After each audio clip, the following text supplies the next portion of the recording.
Objetivos da gestão de pessoas. Seja bem-vindo ao canal do professor Alex Nina.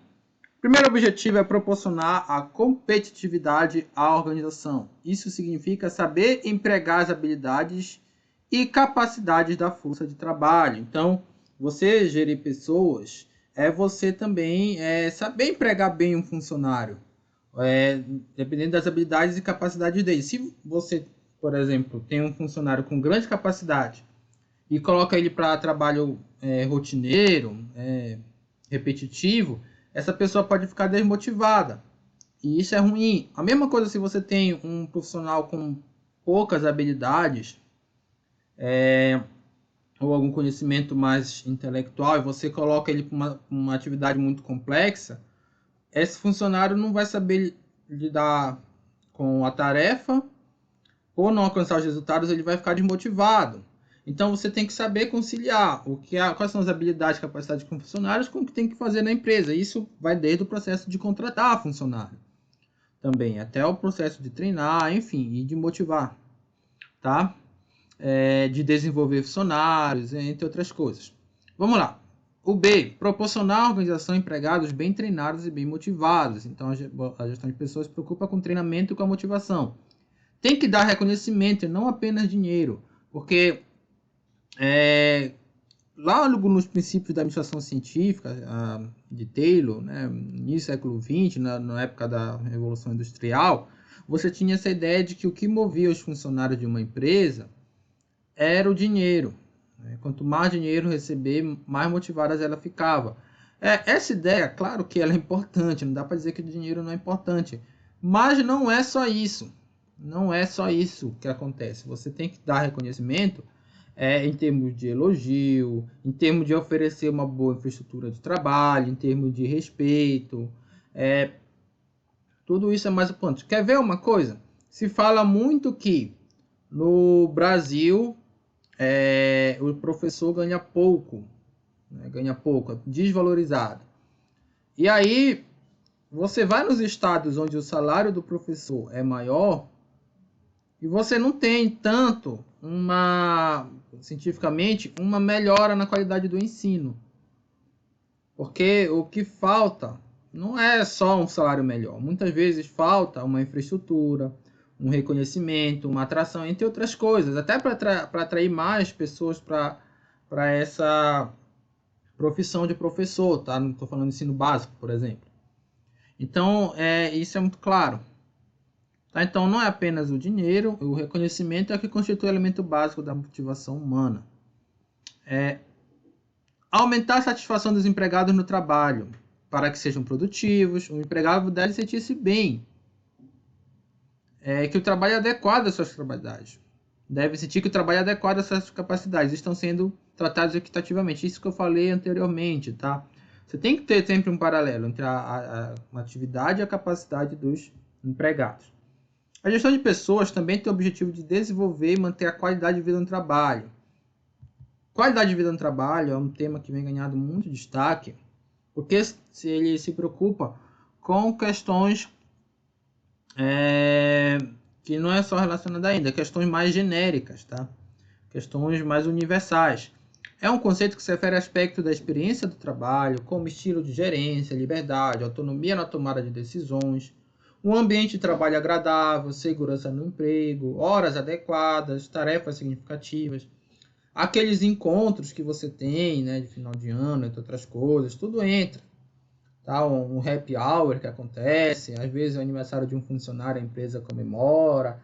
Essas coisas mais informais, elas fazem parte da qualidade de vida no trabalho. Tá? Um ambiente também seguro, isso faz parte, que lida aí com o risco das pessoas, a solidariedade, quando o funcionário passa por algum momento difícil, por exemplo, de saúde, todo mundo na empresa entende aquilo e é solidário, né?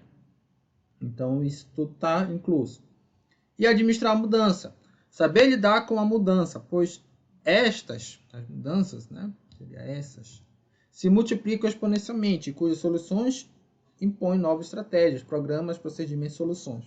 A gente vai ter uma aula só sobre gestão de mudanças, mas o que acontece?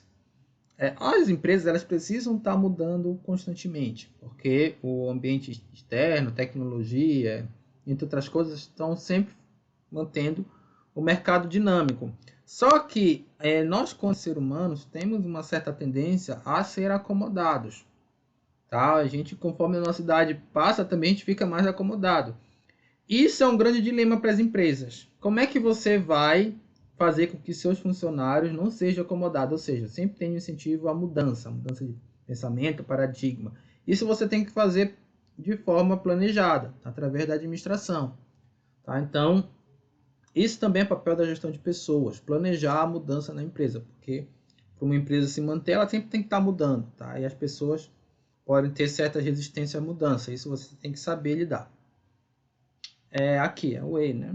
Manter políticas éticas e comportamentos socialmente responsáveis. Bom, quando a gente fala política em administração, em direito, a gente está falando de documento escrito. Tá? Diferente em outras ciências. Em outras ciências políticas tem mais um teor ideológico, lá na sociologia, por exemplo. Mas quando é política de ética, a gente está falando de um código de ética e conduta, alguma coisa por escrito, tá? De um documento. Mesma coisa, Política Nacional de Meio Ambiente, lá no direito ambiental. É um documento, é uma lei. Tá? Então é isso, porque existe a cultura organizacional informal, que ela não está explícita em canto nenhum, mas são regras que as pessoas acabam aprendendo no dia a dia da empresa, mas sem que isso seja uma coisa formalizada. Mas é importante a empresa ter sim suas normas, tá? E muitas vezes incluir essas próprias regras que são informais, como forma de institucionalizar essas regras.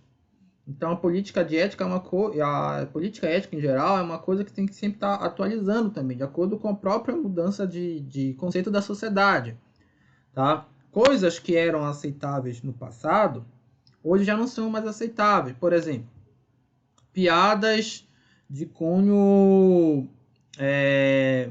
de bullying ou com funcionário, essas coisas, ou de cunho machista, homofóbica, né, pesadas. Isso no passado a gente via bastante na mídia, nos comerciais de TV, as empresas fazendo até comercial com esse tipo de piada.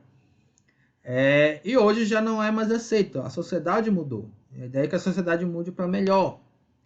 Claro, isso é uma ampla discussão na sociedade, eu não vou entrar nesse mérito, né? Tem uma galera que defende que é muito mimimi, então... Mas cada caso é um caso, essa seria a minha opinião, né? De ver antes de fazer qualquer pré-julgamento. Mas é certo que mudou, e tem coisas realmente que são inaceitáveis, que eram comuns no passado, e a empresa tem que estar mudando. A gente falou um pouco de gestão de mudança. E tem que estar atualizando sua política de ética. Então, tanto as pessoas como as organizações devem seguir padrões éticos. Sim, claro, né, tem que ter o mínimo de padrão ético e também de responsabilidade. Essa responsabilidade social não é uma exigência feita somente às organizações, mas principalmente às pessoas que nela trabalham. Tá? Porque, por mais que a organização tenha aí formalizado sua política ética, às vezes o problema está no indivíduo. Né? Por mais que assim a gente... em última instância, quem contrata as pessoas são a alta direção da organização. Então, por exemplo, se você contrata um indivíduo racista, isso foi um erro lá no seu processo de seleção de pessoas. Você deveria estar atento para essa questão também, né, quanto ali um gestor de pessoas. Ok, mas eu sou da opinião de que a gente não pode sempre colocar a culpa na organização e esquecer que ali tem um indivíduo, que a gente também não tem como estar monitorando esse indivíduo o tempo todo. O que é que ele faz, deixa de fazer, por exemplo, fora do ambiente de trabalho. Ou o que ele já fez antes de entrar na empresa. Por mais que tenha redes sociais, nem tudo que está nas redes sociais é o que a pessoa é na prática. As empresas estão olhando muito hoje as redes sociais para ver como você se posiciona politicamente, se você fala algumas besteiras, esse tipo de coisa. Porque se ela ver que tu fala muita besteira lá, você pode até ter um bom currículo, mas elas não vão te contratar. Isso está sendo importante, mas nem tudo está explícito. E às vezes a responsabilidade, sim, na minha opinião, essa é a opinião, eu vou terminar a aula com uma opinião, é que a gente tem que saber a responsabilidade. quando é da organização e quando é do indivíduo. A gente atribui tudo à organização ou ao sistema, acaba sendo uma sociedade que pensa dessa forma, uma sociedade que nega o livre-arbítrio. Ou seja, que o indivíduo tem suas próprias vontades. Eu acho isso muito complicado, mas é opinião, tá? Aí já entra na questão da opinião.